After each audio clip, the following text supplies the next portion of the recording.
हाँ. Split air condition Daikin make remote. I will show you the operation of the remote. This is the only on-off button. So you can press it, it will be on.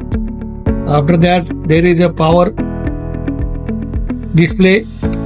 It will show you the display on your AC. After that, there is one more button. You can show the chill power. After that, two buttons are there. One is for to increase and one is for to decrease the temperature. After that, there is a lot of buttons are there. One is for mode. There are three modes. One is for auto, one is for fan mode, one is for cooling mode.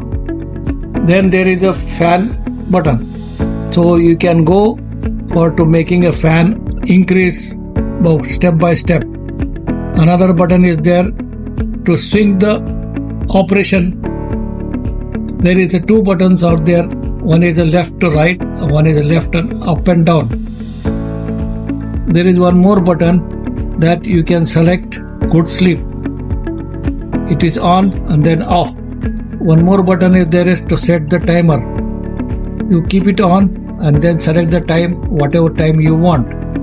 Okay, this is for your, you can go for operating